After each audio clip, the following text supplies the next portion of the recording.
Bharatiya Janata party की परम चाटुकार कंगना रनौत की घनघोर बेइज्जती हुई है। जी हां, मैं आपको बतलाना चाहूंगा दोस्तों, उनकी एक फिल्म आई थी और उसका एक डायलॉग था, अभी तो हमें और जलील होना है। नजारा कुछ ऐसा ही दिखा दोस्तों। कल ये अपनी एक फिल्म की प्रमोशन के लिए रामलीला मैदान पहुंच गए और वहां क्या नजारा दिखाई दिया वो मैं आपको दिखलाऊंगा दोस्तों।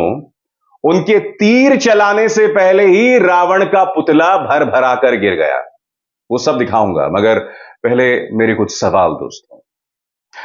वैसे तो भारतीय जनता पार्टी राम मंदिर की बात करती है, श्री राम की बात करती है, मगर मैं आपसे एक सवाल पूछना चाहता हूं कि क्या इस देश की जनता ने भारतीय जनता पार्टी को यह लाइसेंस दे रखा है कि वो हमारे श्रद्धेय श्री राम के नाम पर सियासत कर सके, अपने परम चाटुकारों को यह मौका दे सके कि वो अपने फिल्म के प्रमोशन के लिए रामलीला के मंच का इस्तेमाल करें, रामलीला के मैदान का इस्तेमाल करें। कंगना रनौत की एक फिल्म आ रही है दोस्तों और वो उस फिल्म के प्रमोशन के लिए इधर उधर घूम रही हैं। फिल्म का क्या नाम है मैं नहीं बताने वाला हूं। कहने का अर्थ यह है दोस्तों कि पूरी भारतीय जनता पार्टी सरकार उनके फिल्म के प्रमोशन में लगी है। क्या भाजपा के दो रुपल्ली ट्रोल स्वरूपी नेता या बड़े बड़े मंत्री सब उनके आने वाली फिल्म के प्रमोशन में लगे हुए हैं? मगर कल जो रामलीला मैदान में दिखा ना, वो बहुत ही शर्मनाक दिखा। सबसे पहले कंगना रनावत रामलीला मैदान के मंच में पहुंचने से पहले यह ऐलान करती हैं कि रामलीला मैदान के मंच में पहली बार एक औरत जो है वो रावण के पुतले का दहन करेगी। सुनिए मोहतरमा ने क्या कहा था। 24 अक्टूबर को मैं लाल किला स्थापित रामलीला में हिस्सा लेने आ रही हूँ, रावण दहन करने, बुराई पर अच्छाई की जीत स्थापित करने। तो इस रामलीला में हिस्सा लें और मिलते हैं 24 अक्टूबर को। हालांकि मैं आपको याद दिलाना चाहूंगा कि जब यूपीए की सरकार थी तो मंच से सोनिया गांधी और मनमोहन सिंह दोनों ने रावण के पुतले को दहन किया था और रामलीला मैदान के मंच पर सोनिया गांधी दिखाई दे चुकी हैं, हाथ में तीर कमान लिए। तो कोई नई बात नहीं है, मगर हां, पहली बार हुआ है कि सिर्फ एक महिला मंच पर थी और वो रावण के पुतले के दहन की कोशिश कर रही। मगर वहां दो चीजें हुई दोस्त। पहली बात, कंगना रनावत के तीर चलाने से पहले ही पहली बार हुआ दोस्तों जब रावण का पुतला इस तरह से भर भरा कर गिर गया। इस तस्वीर को लेकर सोशल मीडिया में जबरदस्त फजीहत हो रही है कंगना रनावत की।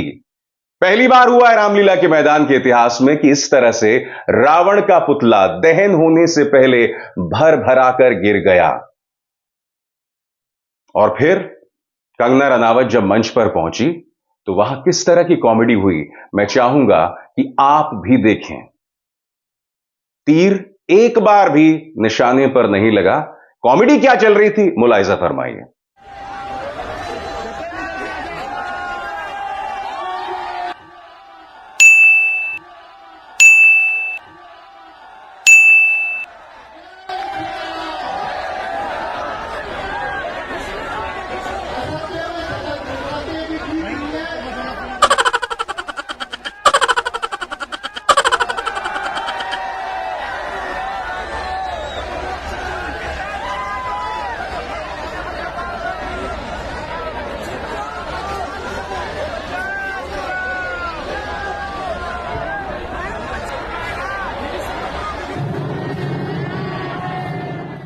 और मंच पर उनके साथ ट्रोल स्वरूपी नेता कौन है वो, हग्गा बग्गा, एनीवेज जो भी हो। तो कहने का अर्थ यह दोस्तों कि ट्रोल्स मंच पर थे और श्री राम, श्रद्धेय श्री राम से जुड़ी रामलीला के इस मंच का इस्तेमाल एक फिल्म के प्रमोशन के लिए किया जा रहा है।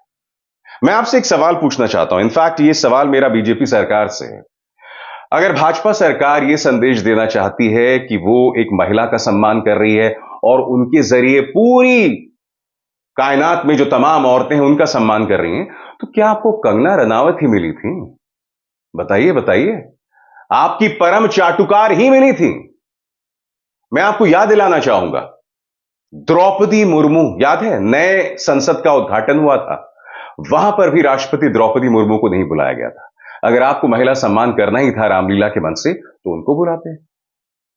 क्या शानदार नजारा होता कि एक ऐसी राष्ट्रपति जिनकी पृष्ठभूमि आदिवासी समाज की है, वो रावण का दहन करती और वो मना थोड़ा ना कर पाती। वो आती, अगर आपका फरमान होती तो राष्ट्रपति भी पहुंचती वहां पर और वो तीर कमान चलाती। मगर किस तरह की कॉमेडी हुई कंगना रनावत की रामलीला के मंच में मौजूदगी से आपने भी देखा।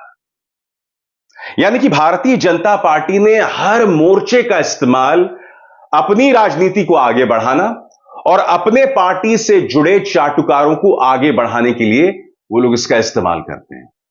कंगना रनावत अपनी फिल्म को लेकर इतनी डेस्परेट है, इस कदर बौखलाई हुई हैं कि उन्होंने टाइम्स नाउ नव भारत के कार्यक्रम में प्रधानमंत्री नरेंद्र मोदी को भगवान का अवतार तक बता डाला। विश्वास नहीं हो रहा ना?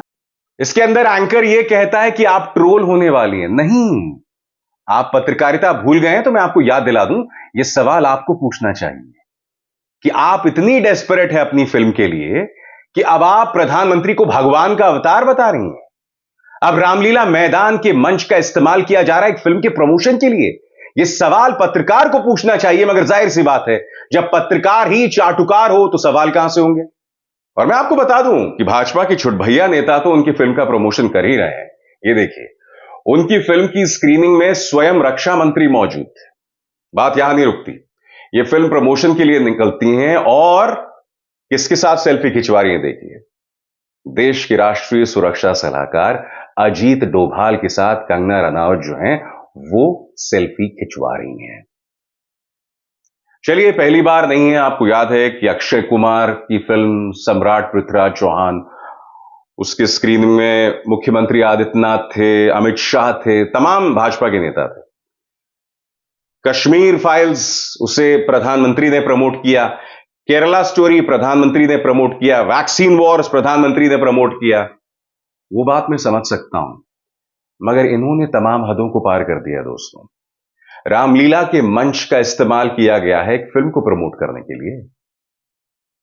वरना मैं आपसे समझना चाहता हूं कि क्या भारतीय जनता पार्टी के पास कोई और काबिल महिला नहीं थी कि वो इस मंच पर पहुंचकर रावण का प्रतीकात्मक वध कर सकें? बताइए भाई, अगर आप महिलाओं को लेकर एक संदेश देना चाहते हैं तो इससे बेहतर संदेश क्या हो सकता था कि मंच पर राष्ट्रपति द्रौपदी मुर्मू होती या कोई ऐसी महिला होती जिन्होंने देश को सम्मानित किया है। कंगना रनावत आपके बाकी प्रचार तंत्र की तरह नफरत को फैलाने वाली एक महिला है। भूल गए आप? इन्होंने हमारे किसान जो संघर्ष कर रहे थे उनके बारे में क्या कहा था? प्रधानमंत्री से यह अपील की थी कि आप 2002 के अपने रौद्र रूप को याद कीजिए। किसानों को धमकी दे रही थी ऑपरेशन ब्लू स्टार में, जिस तरह से इंदिरा गांधी ने काम किया था।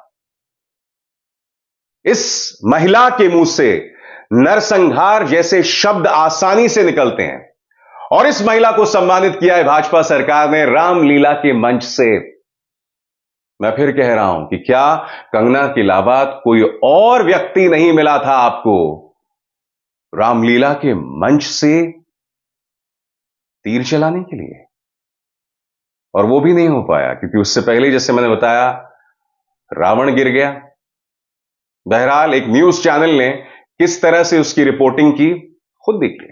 और फिर कंगना का कॉमेडी शो तो आप देख ही चुके हैं कि कंगना तीर चलाने की कोशिश कर रही थी मगर वो तीर नहीं चला। वैसे पहली बार नहीं है, मैं नहीं भूला हूं कि रामलीला मैदान में इसी तरह से प्रधानमंत्री ने भी तीर कमान चलाने की कोशिश की थी, याद है आपको? तब भी नहीं चला था तीर। ऐसा क्यों होता है मैं आपको बताता हूं। ऐसा इसलिए होता है जब आप श्रद्धेय भगवान श्री राम के नाम को राजनीति के लिए उनका इस्तेमाल करते हैं, जब आप श्री राम के रुतबे, उनके वर्चस्व, उनकी अस्मिता से बड़ा एक नेता की अस्मिता को बनाने का प्रयास करते हैं, और नेता तो छोड़िए, उनके परम चाटुकारों को भी श्री राम से ज्यादा सम्मानित करने की कोशिश करते हैं, तब यही तमाम चीजें होती हैं। दोस्तों, पहली बार हुआ है रामलीला के मैदान से कि रावण का पुतला दहन होने से पहले ही भर भराकर गिर गया। दोस्तों, कल्पना कीजिए इसी तरह से अगर सोनिया गांधी ने, सिर्फ सोनिया गांधी मंच से होती और इस तरह से तीर चलाया गया होता, सिर्फ सोनिया गांधी होती या फिर कोई ऐसी महिला नेता होती जो भाजपा के करीब नहीं है। दीपिका पादुकोण होती, 2 मिनट के लिए मान लिया जाए, सत्ता में भाजपा ना होती। आप अंदाजा लगा सकते हैं ये लोग धर्म की कितनी दुहाई देते।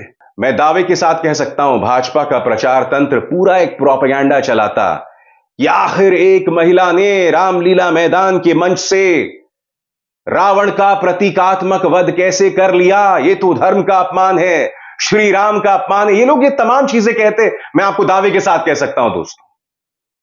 मगर अब इसी मंच का इस्तेमाल किया जा रहा है एक फिल्म के प्रमोशन के लिए, और वो भी अपने परम चाटुकार भक्त के जरिए, व्हिच इज शॉकिंग और शर्मनाक। मेरी इस बात पर गौर कीजिएगा। अभिसार शर्मा को दीजिए इजाजत। नमस्कार। स्वतंत्र और आजाद पत्रकारिता का समर्थन कीजिए, सच में मेरा साथी बनिए। बहुत आसान है दोस्तों, इस ज्वाइन बटन को दबाइए और आपके सामने आएंगे ये 3 विकल्प, इनमें से एक चुनिए और सच के इस सफर में मेरा साथी बनिए।